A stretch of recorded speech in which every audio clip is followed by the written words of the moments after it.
Assalamualaikum warahmatullahi wabarakatuh.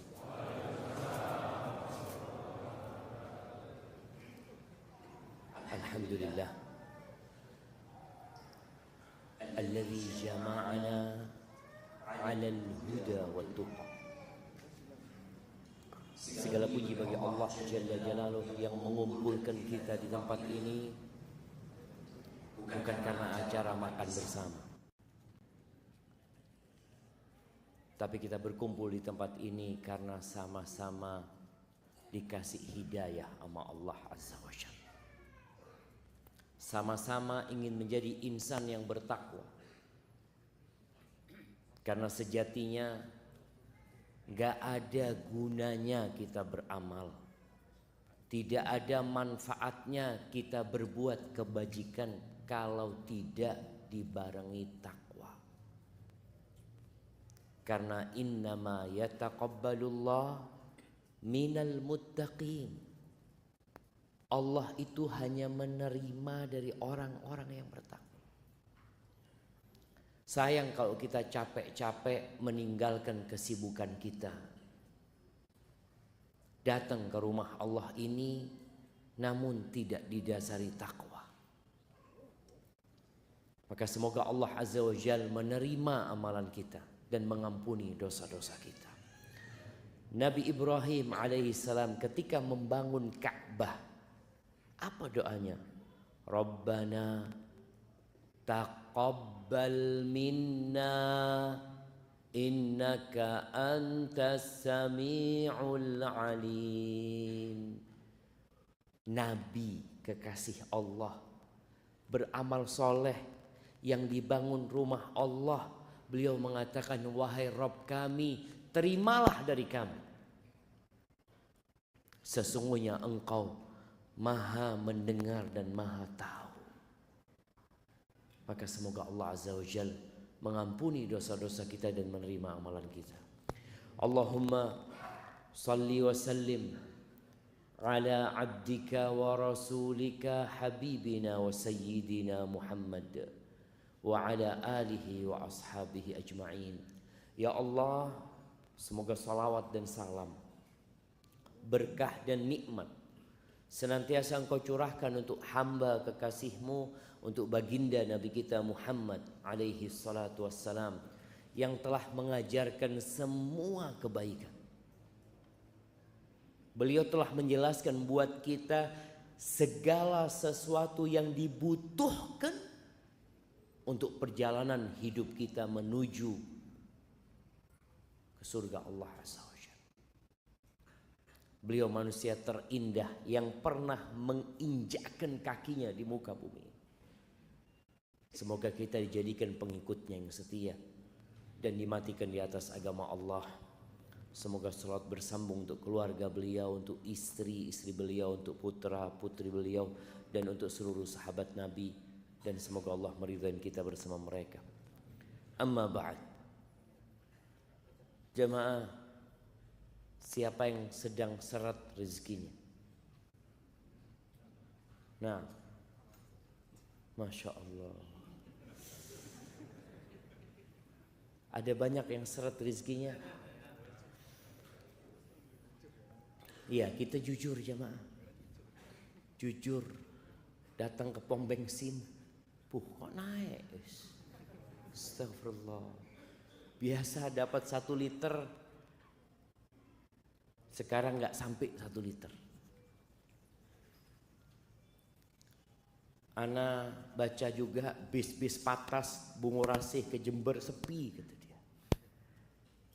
Kenapa orang-orang pada tidak melakukan perjalanan?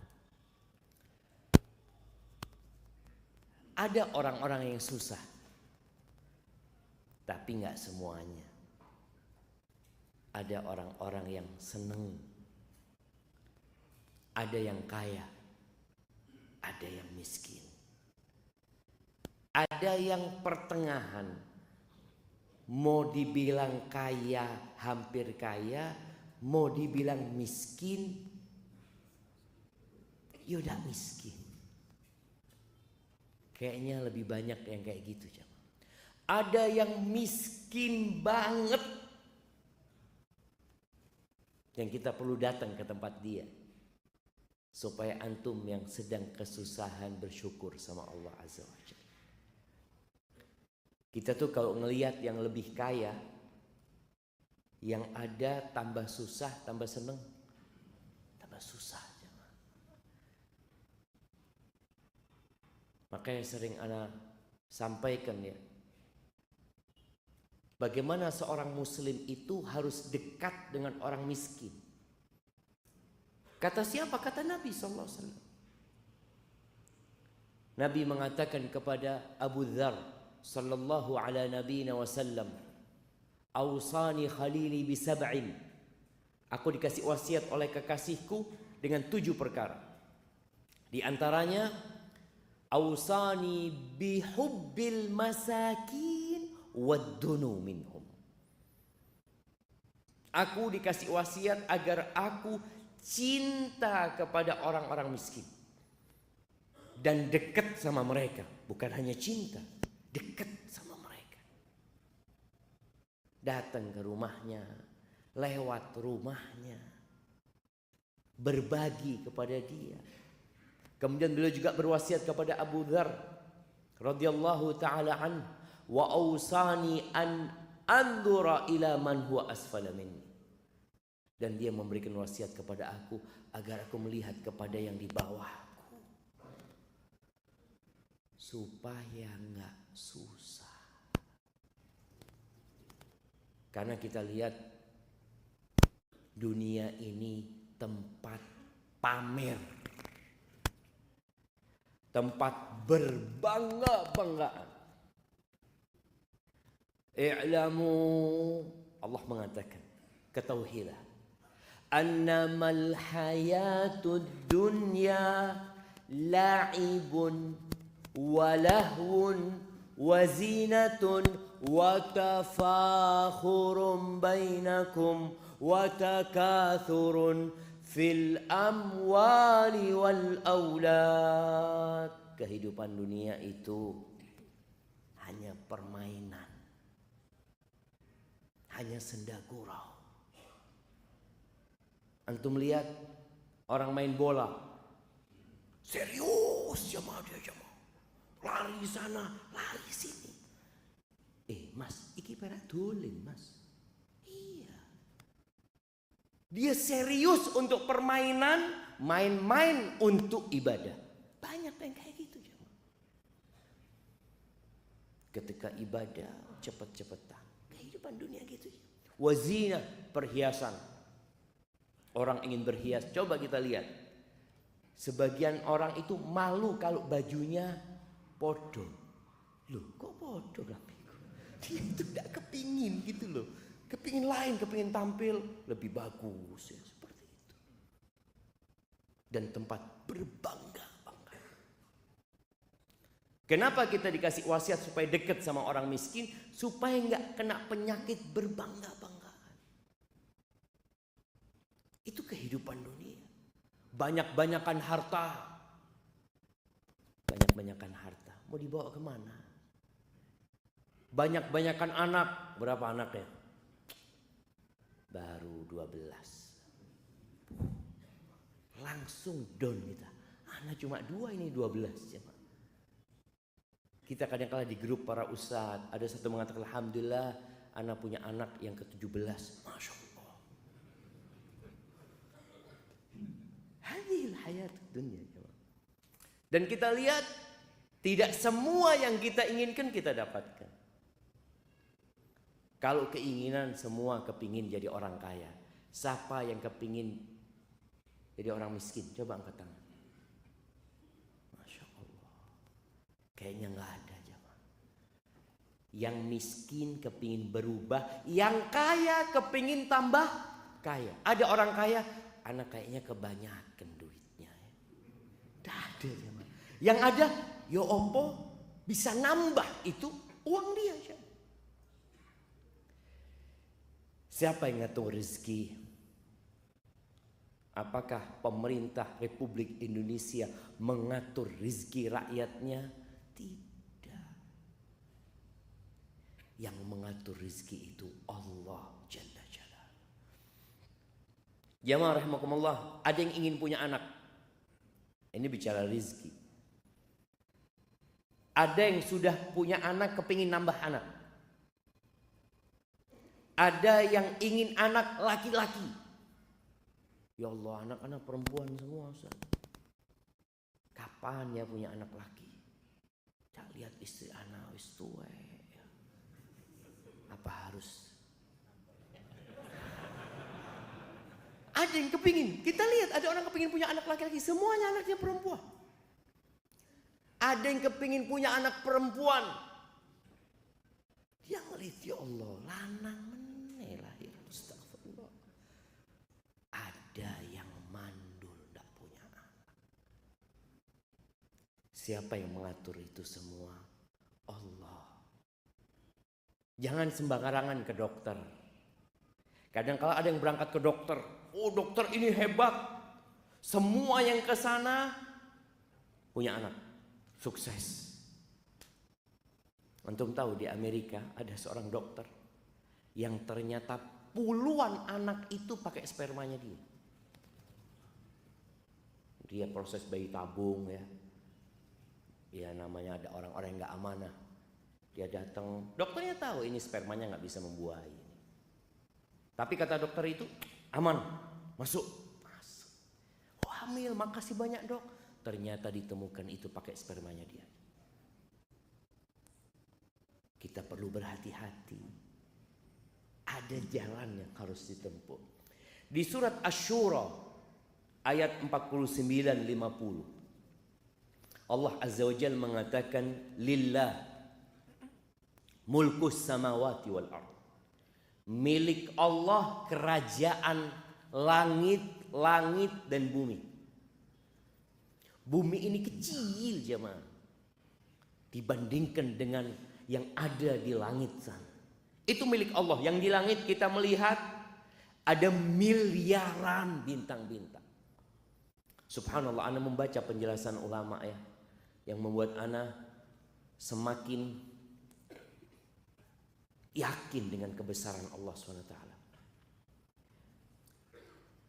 Langit yang 7 lapis itu ternyata transparan.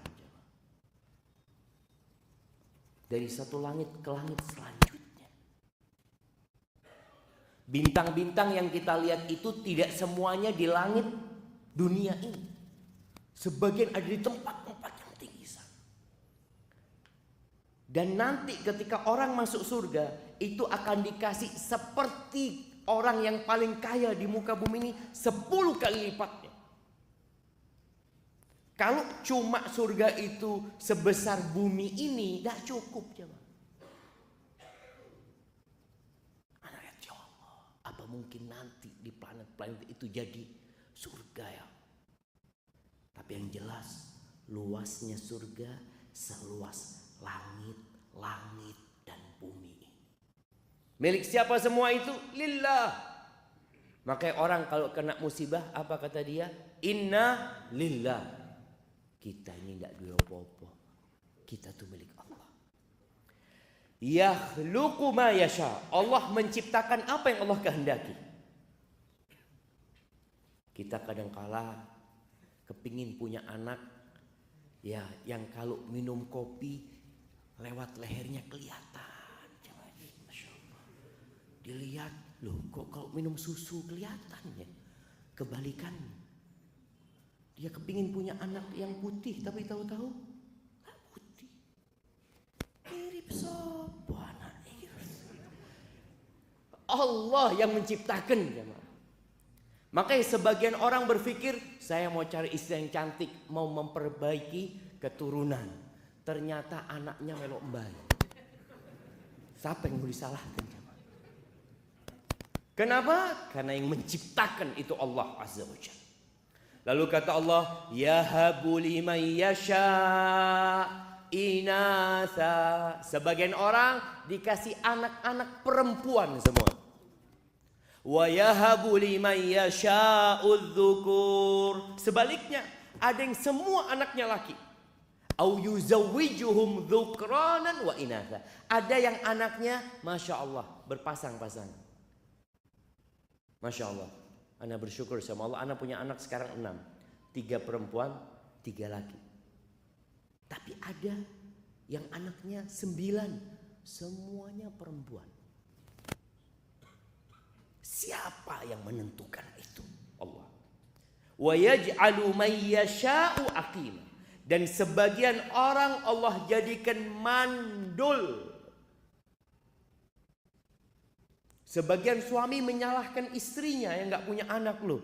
Aku gak bisa berbuat apa-apa. Ya sudah ketentuan Allah. Kata Allah, innahu alimun qadir. Allah itu maha tahu dan maha kuasa. Artinya semua yang mengatur itu Allah Jalla Jalaluhu. Ahibati fillah. Kalau semua orang dikasih rizki tanpa batas. Nih kita bicara rizki sekarang. Yang seret rizkinya, yang tersendat-sendat rizkinya. Kalau semua orang itu dikasih kekayaan seperti Elon Musk. Mas Elon. Iya, dikasih harta kayak Mas Elon. Kira-kira ono sing ngaji ndak? Allah Azza wa Jalla mengatakan walau basatallahu rizqa li'ibadi di surat Asy-Syura ayat 27. Walau basatallahu rizqa li'ibadihi fil ardi li'ibadihi la baghaw fil ardi. Apabila Allah membentangkan rizki buat hamba-hambanya, pasti mereka akan membuat kerusakan di muka bumi. Akan bertindak melampaui batas. Karena harta itu ada efek samping buruknya. La baghaw fil ardh. Terus kata Allah, walakin yunazzilu biqadarin ma yasha. Tapi Allah turunkan rizki itu dengan kadar yang sudah Allah kehendaki. Ono takrani. Maka kita lihat subhanallah ada orang yang di PHK. Pada waktu dia kerja dia dapat gaji 5 juta. Di PHK dia berpikir, ya Allah, ana mau makan apa Pak Ustaz? Tahu-tahu sekarang jadi pengusaha, omsetnya 500 juta. Siapa yang menentukan itu? Allah. Antum di PHK pun dengan takdir Allah Azza wa Jalla. Maka kita perlu berbaik sangka sama Allah yang sedang seret rizkinya, yang sedang tersendat-sendat, padahal bulan depan bayar kontrakan Ustaz. Apa kata Allah? Innahu bi'ibadihi khabirun basir. Sesungguhnya Allah itu maha melihat, maha mengetahui secara detail tentang kondisi hamba-hambanya. Allah tahu antum sedang susah. Terus ya siapa yang kasih rizki?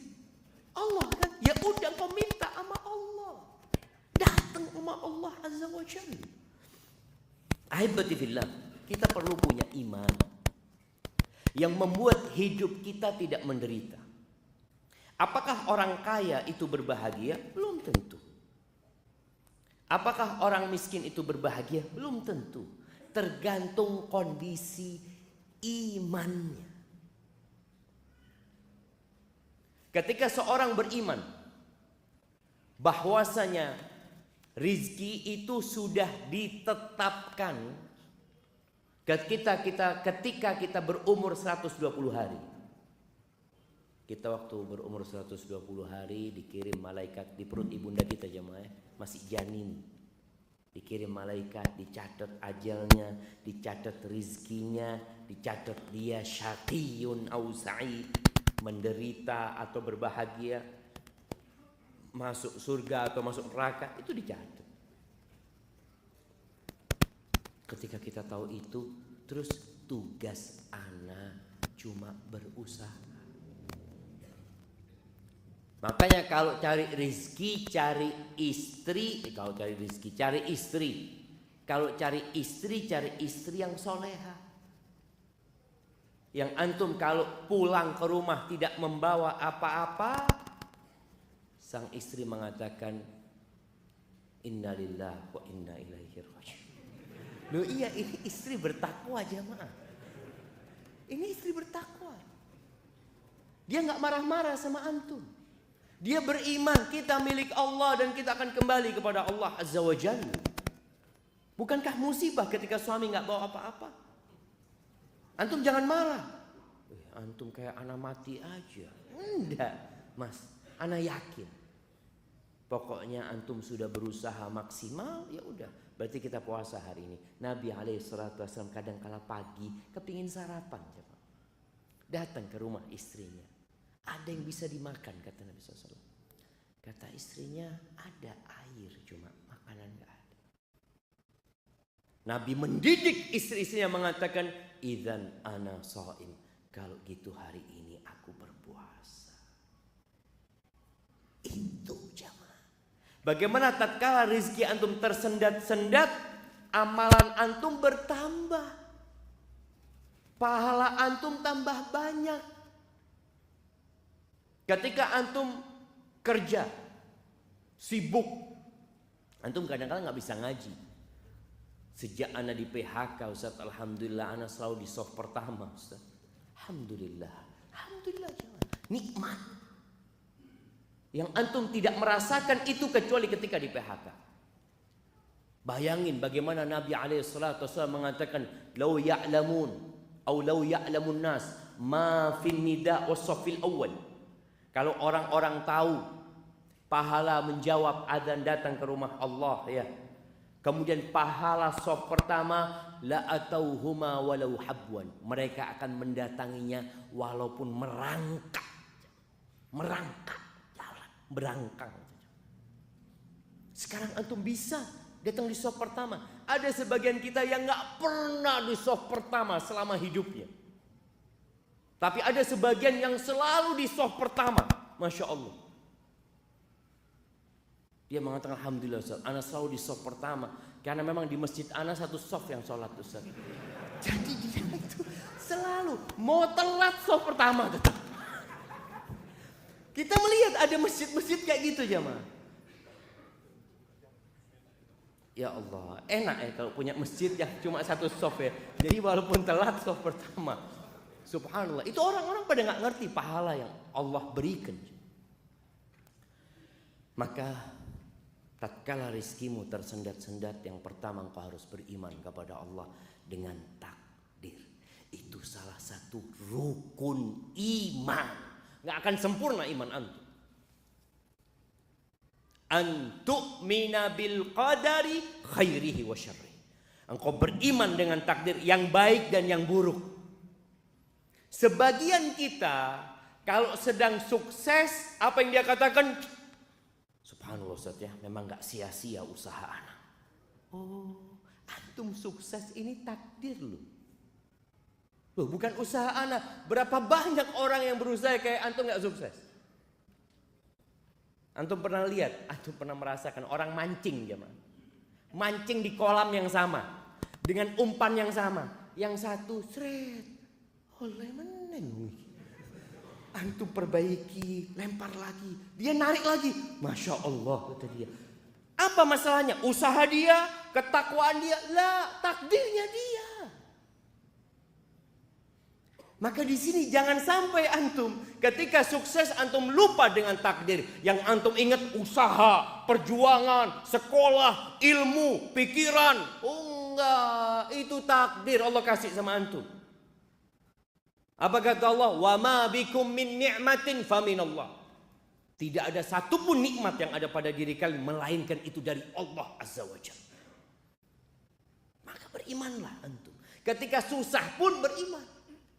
Sebagian orang kalau susah, iya, kayaknya memang takdir. Anak kemarin sukses bukan takdir. Enggak Ustaz, itu memang anak berjuang Ustaz. Jemaah, tolong beriman. Kita beriman bahwasanya Allah telah menetapkan segala-galanya. Kemudian ketahuilah bahwa rizki dan ajal itu berbarengan. Ana izin minum dulu ya, bismillah.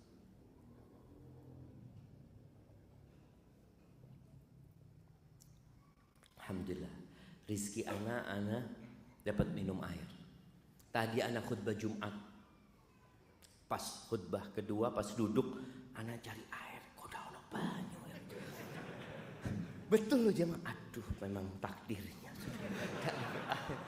Itu takdir, itu bicara rizki jemaah. Masa anda mau marah-marah sama panitia? Ya enggak, sudah memang kayaknya takdirnya Ustadz nggak dapat air. Sabar Ustadz. Ya. Kadang-kala Ustadz itu perlu diingatkan. Ya. Bicara rizki dan ajal itu bersamaan.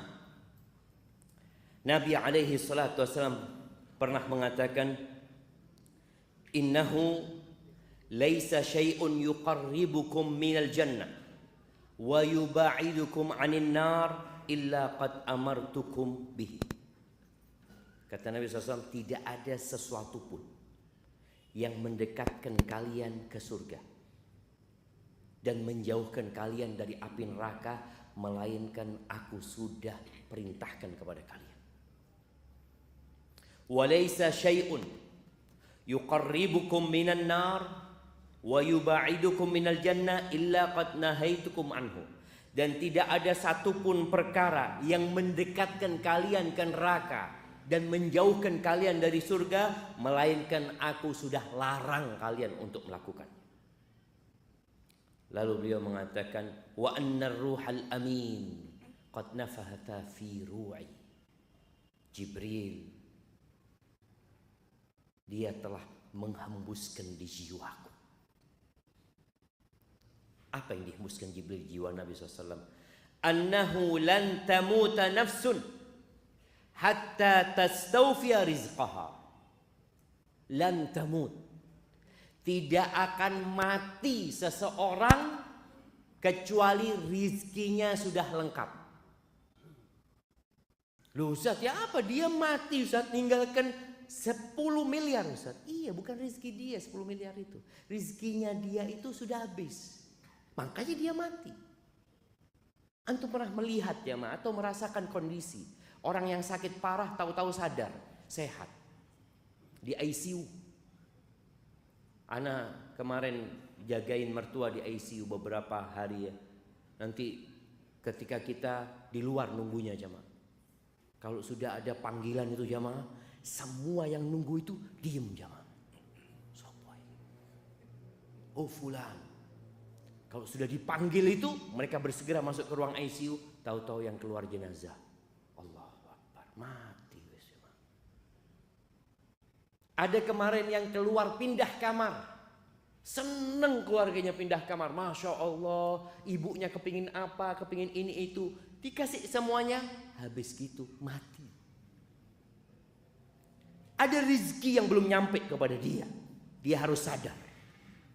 Kalau ditetapkan rezekinya ada 5 sate kambing, belum dia makan rezeki, maka dia harus bangkit dari pingsannya atau komanya.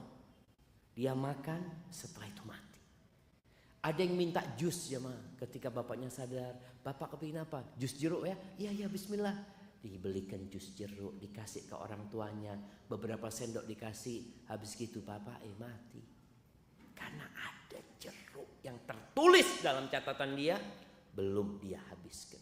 Yang tersisa fatarikuhu linnas, punya orang yang tersisa itu.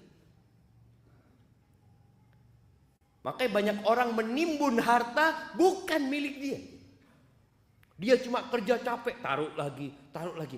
Punya siapa Pak? Punya aku. Kata anaknya, belum tentu Pak. Belum tentu. Wallahi cuma ada anak yang bapaknya sakit, dia pikir, kok bapak kita mati ya. Ngomong sama keluarganya, nanti kira-kira dikuburkan di mana bapak ini? Bapaknya masih sakit ini, sudah musyawarah. Tahu-tahu bapaknya sehat. Loh, kok waras?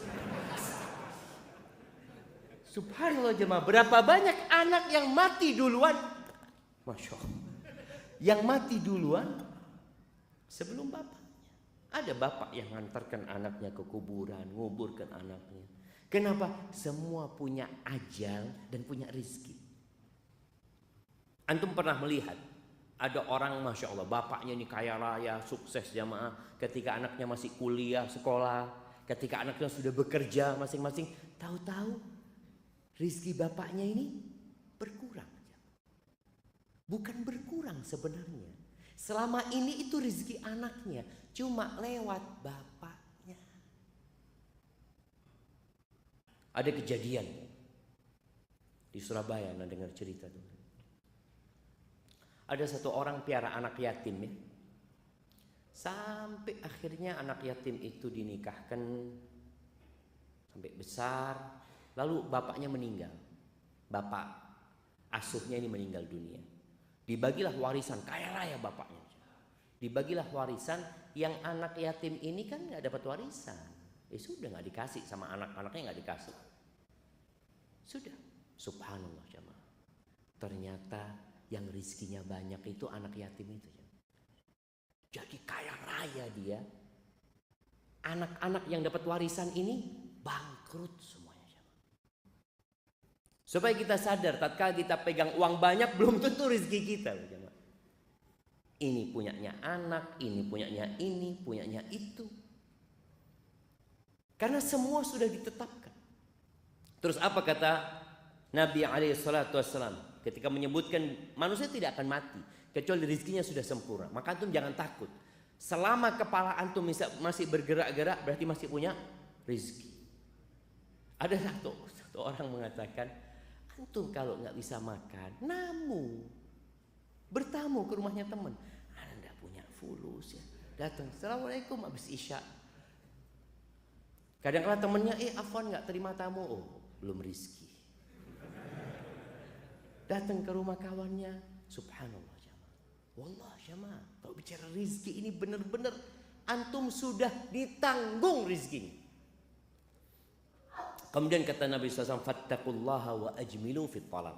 Kalau sudah antum punya keimanan, rizki ditetapkan berbarengan dengan ajal, maka berbuat baiklah dalam mencari itu rizki. Disuruh nyari sama Nabi SAW, bukan disuruh tidur. Jangan pernah berpikir karena sudah ditetapkan rizki berarti anda tinggal nunggu. Iya, antum tinggal nunggu tapi dengan usaha. Nabi SAW mengatakan fa'ajmilu fit talab wa la yahmilannakum istibta'ur rizq. Jangan sampai kena penyakit istibta'. Istibta' rizq itu tadi rizkinya tersendat-sendat. Ya Allah, kapan anak punya rumah ya?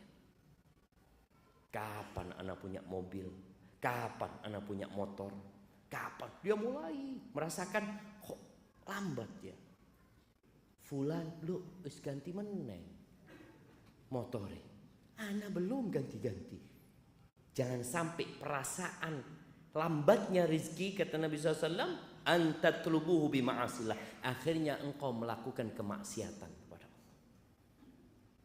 Berapa banyak orang karena rezekinya lambat, lama nggak punya rumah, dia akhirnya menggunakan sistem riba. Motor riba. Nikah utang riba juga jamaah. Ada yang seperti itu.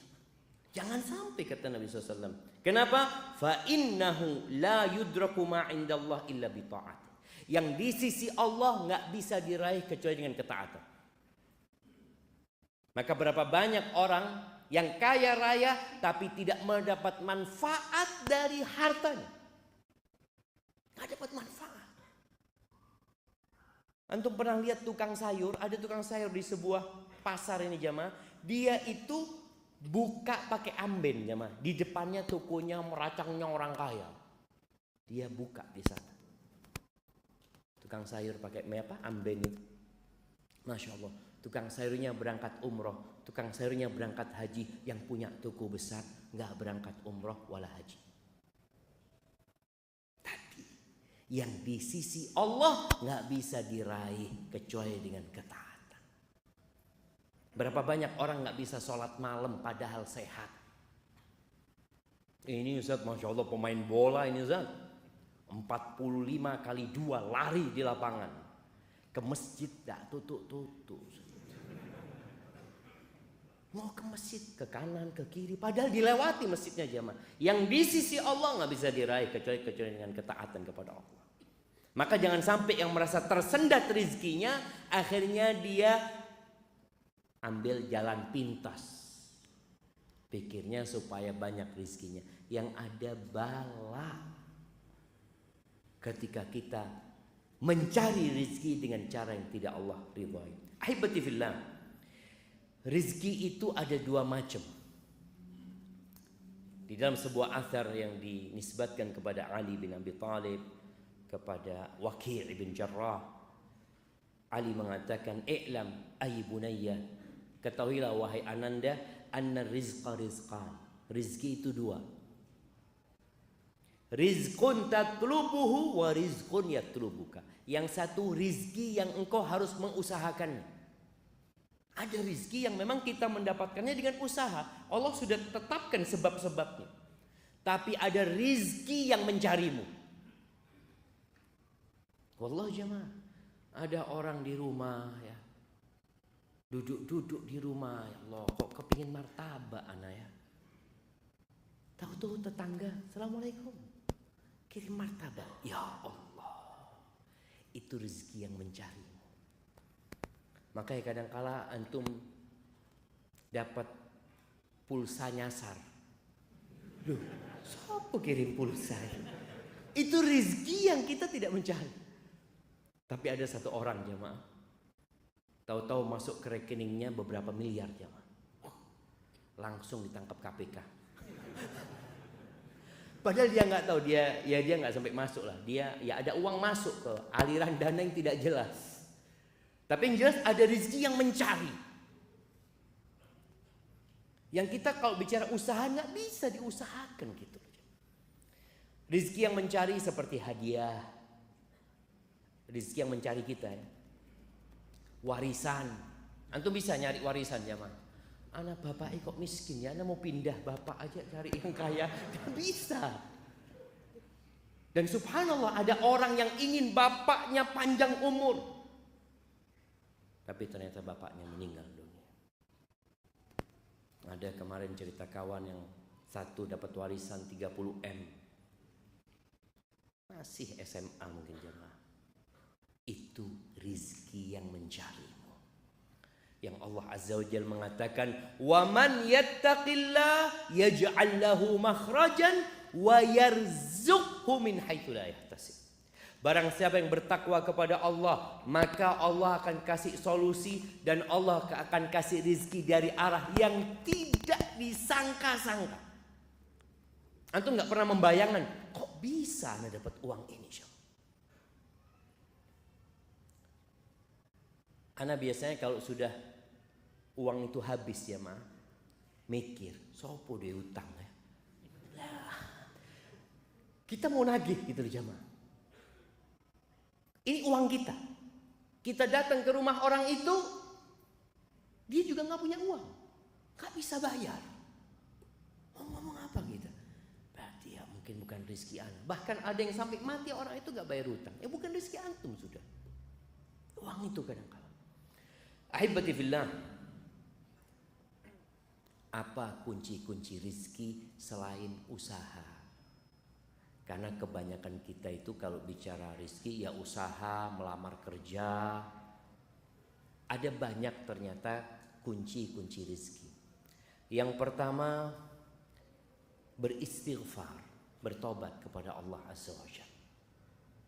Karena di antara yang menyebabkan rezeki tersendat itu dosa. Innal abda la yuhramur rizq bidzambi yusibu. Sesungguhnya hamba, kata Nabi SAW, dihalangi dari rizki gara-gara dosa yang dia lakukan. Maka antum istighfar, mohon ampun sama Allah. Keluar nanti habis sholat isya, hilang sandal anak Ustaz ya. Oh ya. Antum akan menyalahkan orang yang mencuri. Yang mencuri salah. Coba antum berpikir, kenapa kok sandalnya ana ya Padahal ini lebih bagus dari punya anak. Seharusnya punya dia yang hilang itu. Mungkin salah malingnya. Tidak salah malingnya. Benar ngambil sandal antum. Dosa. Beristighfar, mohon ampun sama Allah. Nabi Nuh alaihissalam mengatakan kepada kaumnya, faqultu astaghfiru rabbakum innahu kana ghaffara yursilis sama alaikum midrara wa yumditkum bi amwal wa banin wa yaj'al lakum jannatin wa jamaah isya. Sudah, kita dengarkan azan dulu.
Allahumma salli wa sallim ala nabiyyina Muhammad. Nah, perbanyak istighfar. Nabi Nuh mengatakan kepada kaumnya, kalian istighfar, minta ampun sama Allah, bertobat kepada Allah. Kita punya banyak dosa. Allah itu Maha Pengampun. Allah akan kirimkan air hujan yang deras yang bermanfaat buat kalian. Ada air hujan yang menyebabkan banjir. Rizki itu hilang. Banjir di mana kemarin di Pakistan kalau nggak salah jamaah ya. Antum dapat melihat bagaimana rumah-rumah, hotel-hotel, mobil-mobil, sawah-sawah habis. Tapi kalau kita rajin istighfar, Allah kirim hujan yang bermanfaat. Kemudian Allah akan kasih harta. Jadi orang yang bertobat kepada Allah, mohon ampun sama Allah, wa yumditkum bi amwal wa jannat, dikasih taman-taman, kebun-kebun, villa-villa. Wa yaj'al lakum anhar, Allah bikinkan buat kalian sungai-sungai. Allahu akbar jemaah. Istighfar. Duduk, sekali duduk istighfar 100 kali. Itu dilakukan oleh Nabi alaihi salatu wassalam. Kemudian yang kedua, bertakwa kepada Allah. Laksanakan perintah Allah, jauhi larangannya. Kita itu kalau melaksanakan perintah kadangkala mudah, tapi menjauhi larangan sulit.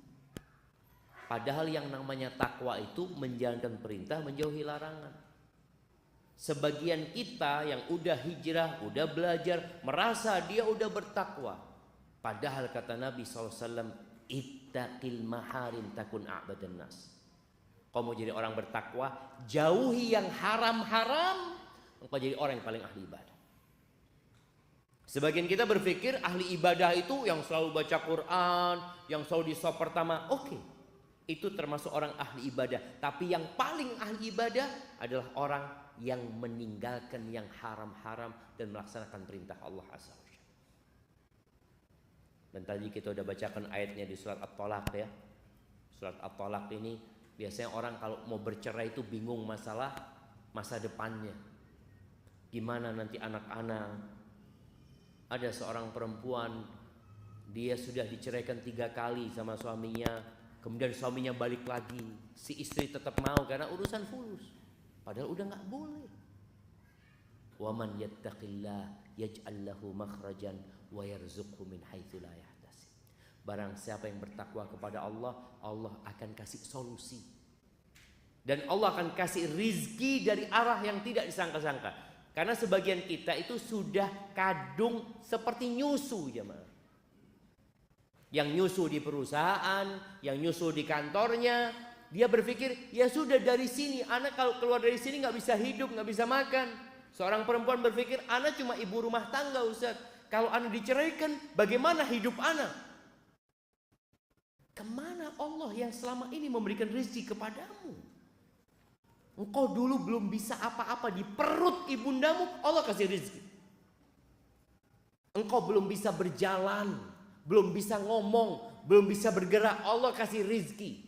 Kok sekarang sudah besar, sudah bisa berusaha, bingung. Kadangkala tadi imannya lemah. Bertakwa kepada Allah, jangan bergantung sama suami. Ketika suami menceraikan, ya kalau memang kau masih cinta, katakan innalillahi wa inna ilaihi rajiun. Ada suami yang diceraikan, ada istri yang diceraikan suaminya, alhamdulillah, anak kepingin pisah mulai bien. Ada jemaah. Tapi ada istri yang beranggapan itu musibah, dia cerai sama suami. Maka dia katakan innalillahi wa inna ilaihi rajiun. Kita ingat sama Allah, yang kasih rezeki Allah bukan suaminya. Yang kasih rezeki Allah bukan tempat kerjanya. Ketika antum di PHK, dikurangin gajinya, antum tenang. Kenapa? Innallaha huwar razzaq. Yang kasih rezeki Allah bukan tempat ini. Bertakwa kepada Allah. Yang ketiga, bertawakal. Tawakal yang sebenarnya, tawakal itu artinya percaya dan menyerahkan. Menggantungkan serta menyandarkan kepada yang kita percaya. Siapa yang kita percaya? Allah Azza wa Jalla. Allah mengatakan wa 'alallahi fatawakkalu in kuntum mu'minin. Kepada Allah hendaklah kalian bertawakal kalau kalian orang-orang yang beriman. Nabi alaihi salatu wasallam mengatakan law annakum tawakkaluna 'ala Allah haqqa tawakkulih la razaqakum kama yarzuqut tayr. Kalau kalian benar tawakalnya kepada Allah, benar. Kita ini kadang-kala masih bersandar kepada uang kita. Aman, si ono duit. Masih ada mobil, masih ada ini, masih ada ini. Namanya tawakal sama Allah itu berlepas dari semua ketergantungan. Usaha, upaya hanya sebab. Kalau Allah tidak menakdirkan, nggak bisa jemaah. Kita lihat kalau Allah ingin menghabiskan harta manusia, Allah bakar rumahnya. Berapa banyak kita melihat satu kampung terbakar jemaah. Itu cuma sebab. Maka hendaklah kita berserah diri sama Allah Azza wa Jalla. Kalau kalian benar tawakalnya sama Allah, Allah akan kasih rezeki kepada kalian seperti Allah memberikan rezeki kepada burung. Pernah lihat burung punya ATM? Atau punya kulkas? Ini burung berangkat ke toko sap beli kulkas barusan. Lihat, ada jemaah. Dan jumlah burung itu lebih banyak daripada jumlah manusia. Kadangkala orang mau menghalangi burung dari rezekinya. Untuk melihat di sawah, mana umprit itu jemaah? Sama orang diusir lagi. Yang tukang ngusir tidur jemaah. Burungnya makan. Allah akan kasih rezeki seperti Allah memberikan rezeki kepada burung. Burung itu berangkat dari rumahnya di pagi hari. Pagi hari wis rame burung itu jemaah.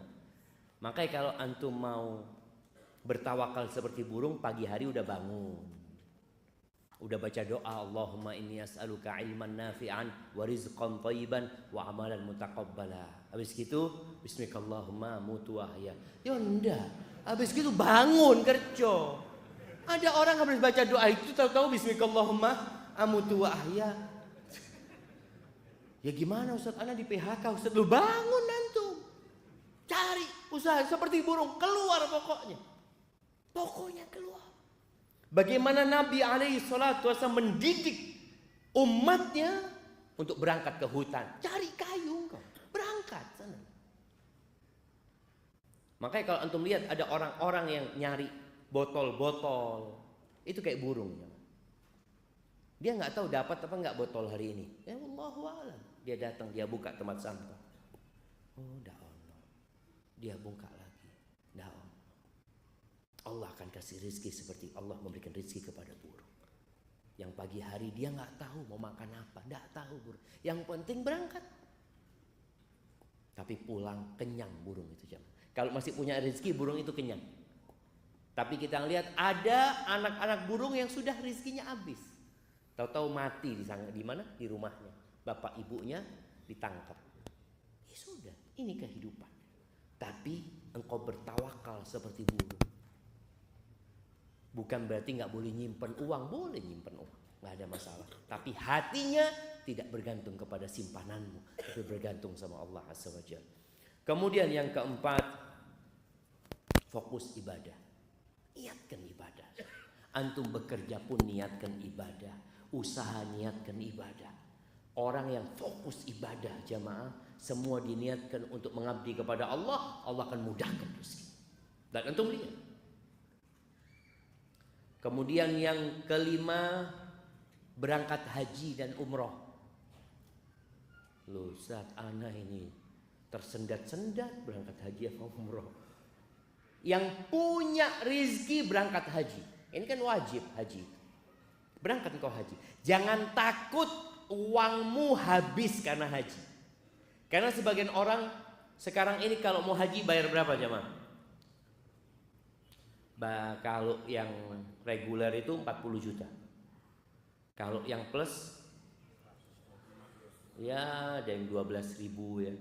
12.000 US dollar ya. Kalau yang furoda yang tahun ini bayar langsung berangkat bisa sampai 20.000 US dollar. Wah, kayak Ustaz 300 juta. Oleh lah Avanza. Kadang-kala orang itu berpikir, betul, itu uang itu seakan-akan habis jemaah. Dia setorin, hilang uang itu. Nggak akan kembali. Oh, itu pembuka rezeki. Jangan takut. Setelah haji punya rezeki, berangkat umroh lagi. Kata Nabi SAW, tabi'u bainal haji wal umroh. Ikuti haji dengan umroh. Umroh dengan haji. Fa innahuma yanfiyanil kufra wal faqra kama yanfil kir khabar hadis. Sesungguhnya dua amalan ini bisa menghapuskan kefakiran dan kekufuran.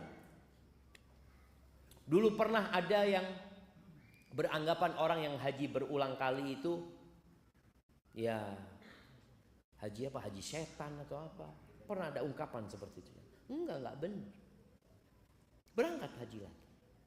Tapi tolong hajinya yang mabrur. Haji mabrur itu di antara tandanya dia itu ketika pulang suka berbagi kepada orang lain. Suka menyebarkan salam. It'amut ta'am wa ifsya'us salam kata Nabi SAW. Tapi kalau orang berangkat umroh, berangkat haji, tetangganya kelaparan, oh ini nggak benar ini. Haji yang benar itu menghapuskan kefakiran dan kekufuran. Ana masih ingat jemaah orang Madiun apa orang Kediri ya. Ketika ana wawancarai, ana tanya sama dia waktu itu ana jadi jadi reporter radio di Medina itu. Ana tanya, Bapak udah berapa kali haji Bapak? Alhamdulillah Pak Ustadz 3 kali. Kalau antum lihat wajahnya, lihat pakaiannya, ya Allah, nggak pantas gitu loh jemaah. Kalau dikatakan dia orang kaya, dia ngomong Alhamdulillah sudah 3 kali Ustadz. Saya tanya semuanya plus Bapak? Iya plus Ustadz. Ya apa ceritanya kok tertarik untuk haji lagi? Dia ngomong ketika anak haji pertama sama istri, anak ngomong sama istri, nanti kalau kita punya rezeki, kita bangun masjid aja ya, kata dia.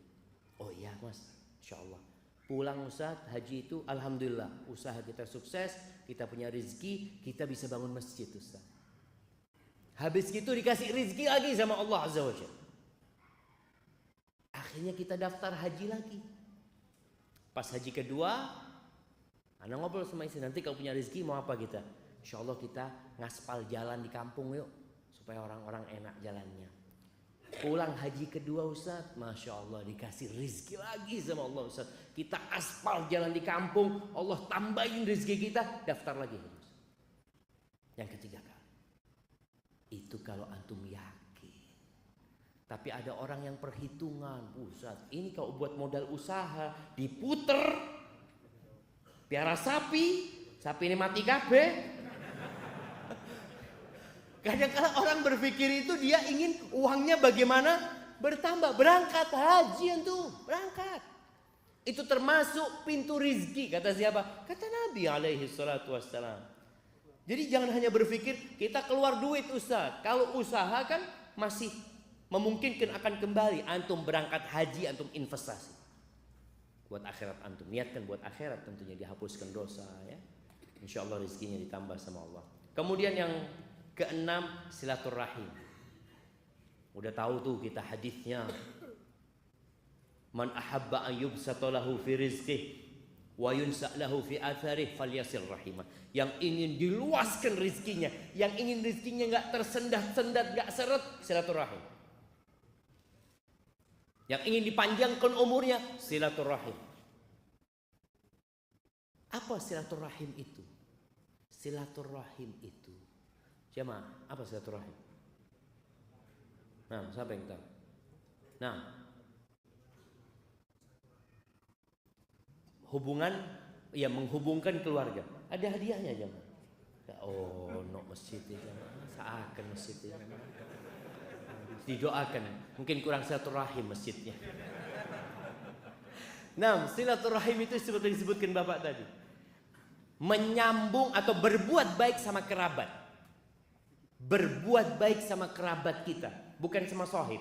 Ada yang namanya al-ukhuwah al-islamiyah, kita saudara sesama umat Islam. Tapi ada al-rahim, al-arham. Itu kerabat kita yang satu mbah, satu kakek. Antum coba cari. Anak ini sudah lama nggak ke paman anak umpamanya. Anak ini sudah lama nggak ketemu sepupu anak. Wala WA dia, wala apa. Silaturahim. Malam ini yang belum punya grup WA, bikin grup WA. Grup WA satu kakek. Dari bapak, dari ibu. Gunakan itu kesempatan untuk berbuat baik sama kerabat kita. Walaupun cuma assalamualaikum. Masya Allah. Anak punya grup ini kadang-kadang anak punya paman itu subuh-subuh cuma tulis apa? Assalamualaikum, subuh. Masya Allah. Anak lihat ya Allah ya. Paman anak kirim itu dan gunakan itu jemaah. waktunya tanya jawab. Si turung mari, ya.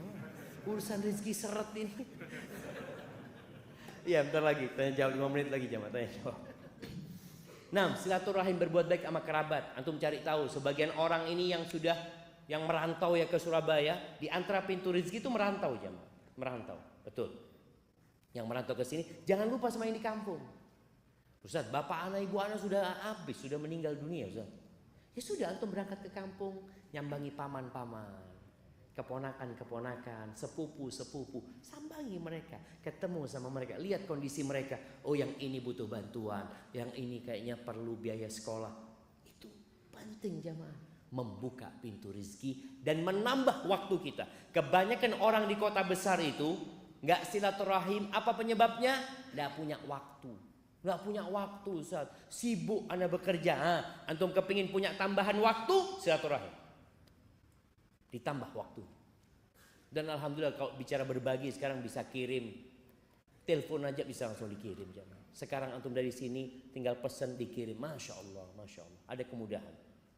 Maka silaturahim. Nggak harus berkunjung ya. Bukan bertamu.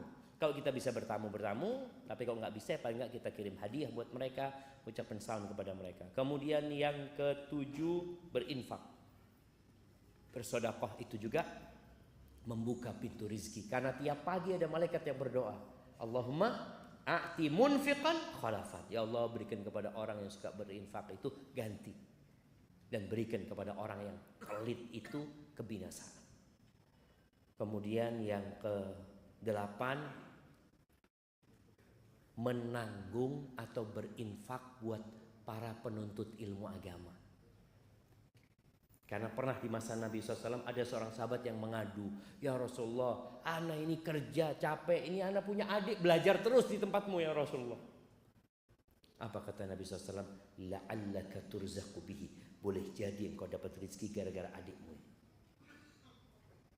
Jadi ada kakak kadangkala ya, dia rela capek demi adik-adiknya sekolah, gak ada masalah.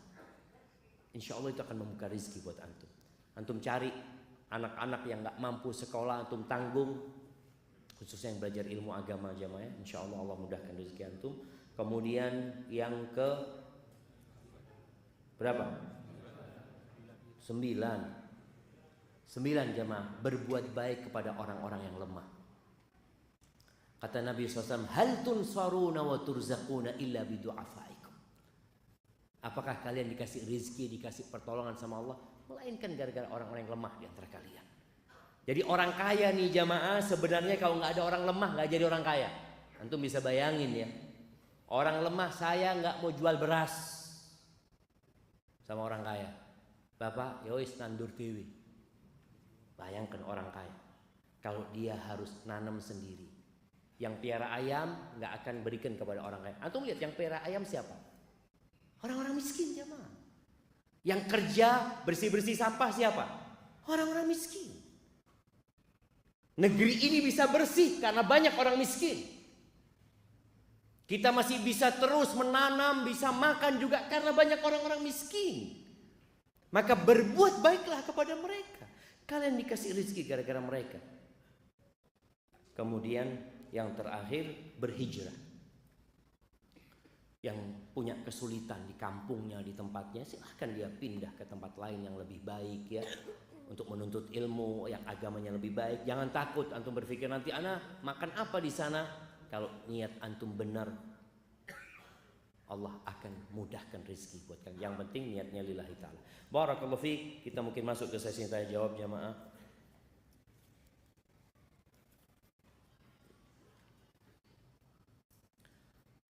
Nah, ana mau bertanya. Dulu ana terjebak dalam dosa pacaran. Kemudian ana ingin berhenti dari dosa tersebut dan ana menikah dengan pacar ana, tapi secara agama dikarenakan istri ana masih kuliah semester akhir. Insyaallah ana nanti akan nikah secara negara setelah istri ana selesai kuliah. Pertanyaan ana, Ustadz, bagaimana cara tobat yang benar terhadap dosa ana dahulu? Iya. Jemaah, banyak dosa yang menjadi penutup rezeki kita. Ada orang yang kasih rezeki sama Allah terus padahal dia berbuat dosa, itu namanya istidraj. Agar dia nggak bertobat, dan mati dalam kondisi melakukan dosa. Alhamdulillah antum bertobat kepada Allah. Caranya bagaimana?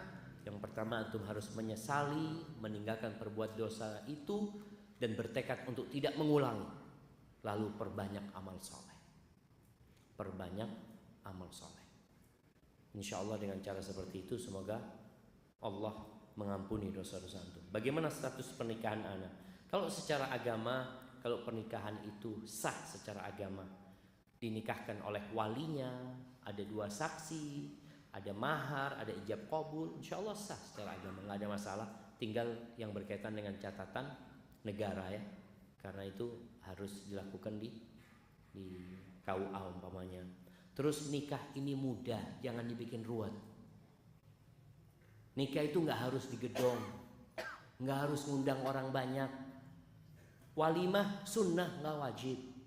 Antum punya rezeki, masya Allah. Kemarin pandemi itu, masya Allah jemaah, ada orang yang menikah yang hadir cuma 30 orang. Itu pun kasih nasi kotak. Alhamdulillah. Itu bisa kita lanjutkan sekarang. Jadi nikah, antum kalau nasi kotak nggak usah terlalu Ustaz, nasi kotak. Ana sate Madura aja Ustaz. Iya, pulang dari masjid Isya, ayo jamaah ke rumah ana. Walimah, ada sate, fadol sate. Cukup jamaah. Kita jangan mempersulit diri kita sendiri dengan hal-hal yang tidak penting, yang kadang-kala hanya untuk berbangga-banggaan. Dulu itu kalau nikah nggak ada souvenir jamaah. Sekarang antum lihat harus ada souvenirnya. Kalau nggak ada souvenirnya nggak enak sama tetangga. Apalagi kalau pulang harus ngasih apa? Besek ya, kasih besek, kasih berkat ke orang-orang itu. Kalau antum mampu silahkan, tapi nggak mampu jangan memberatkan diri. Oh apa kata orang? Biar orang berbicara. Daripada antum harus berhutang, akhirnya susah. Malam pertama ini ada malam pertama, istri ini ngelihat suami ini ngelihat istrinya, mas apa mas katanya, mikiri utang itu gara-gara kawin di awakmu. Itu kan kesian jamaah. Jadi jangan sampai gitu, jangan sampai. Tadi antum menikah, kalau mau ke KUA secara negara datang. Kita mau nikah resmi, cuma walimanya ditunda nanti kalau punya rezeki, nggak apa-apa. Walimanya ditunda kalau punya rezeki. Jadi nggak harus walimah itu berbarengan. Ada yang nikahnya tahun ini, walimahnya tahun depan. Dia lihat, loh kok sudah punya anak kata dia antum. Iya kita nikah udah tahun lalu sebenarnya, cuma kita ingin walimah sekarang. Nggak apa-apa jamaah, nggak apa-apa. Ini pertanyaan kedua. Masya Allah, anak cuma dikasih jatah 3 pertanyaan. Ini pertanyaan terakhir berarti. Jika menunda kehamilan dengan alat kontrasepsi dengan tujuan supaya istri Anda bisa fokus skripsian agar tidak stres, mohon solusinya Ustaz.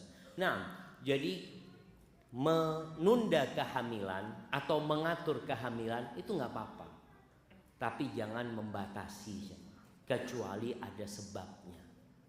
Ada orang enggak, anak 2 anak cukup. Pak Harto berapa anaknya? Berapa Pak Harto anaknya? 5. Betul jemaah. Bung Karno berapa anaknya? Banyak mereka jemaah. Udah ada masalah rezekinya masing-masing.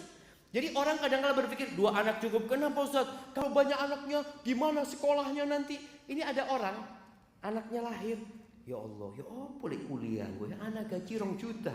Ini baru lahir, nanti dia punya rizki sendiri dan tidak makan rizki bapaknya. Kata Allah, nahnu narzuquhum wa iyyakum. Allah mengatakan kami kasih rizki kepada anak-anak kalian dan kepada kalian juga. Supaya jangan sampai orang tua ini terbebani jemaah. Ketika dia mikir, sampai ada yang menggugurkan jemaah. Ketika ya Allah Ustaz, anak belum siap punya anak Ustaz. Kenapa? Anak masih ngontrak rumah Ustaz. Terus kalau lahir, wallahi jamaah antum tahu. Lihatlah, bukan cuma anak, antum semua merasakan. Ketika antum bujangan, antum punya apa?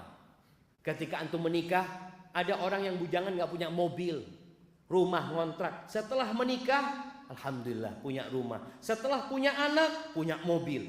Subhanallah, anak itu bawa rizkinya sendiri. Maka jangan pernah takut.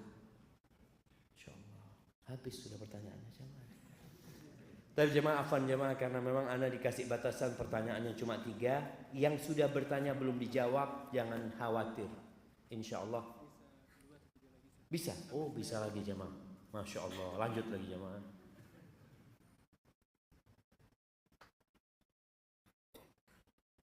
Bukankah kita diperintahkan untuk punya banyak anak? Punya anak banyak? Iya jamaah. Bismillah. Niatkan punya anak 20.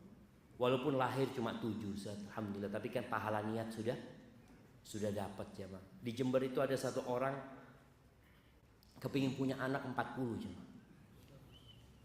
Dia nikah beberapa wanita dia nikah ya. Kalau nggak punya anak dia ceraikan karena memang dia nikah kepingin punya anak ya. Sampai anaknya kalau nggak salah 32. Tapi bapaknya mati, nggak sampai 40. Itu rezekinya cuma 32.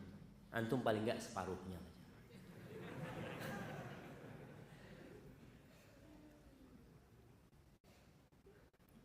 Bagaimana sikap kita ketika takhayul khurafat di masyarakat benar-benar terjadi, namun kita disalahkan ketika kita tidak mengikuti mereka. Jamaah, ini berkaitan dengan rizki. Banyak ya tempat-tempat yang diyakini bisa memudahkan rizki. Ada yang di gunung ya, gunung apa? Gunung Kawi ya, Alas Purwo. Ada tempat-tempat, ada yang modelnya di mana?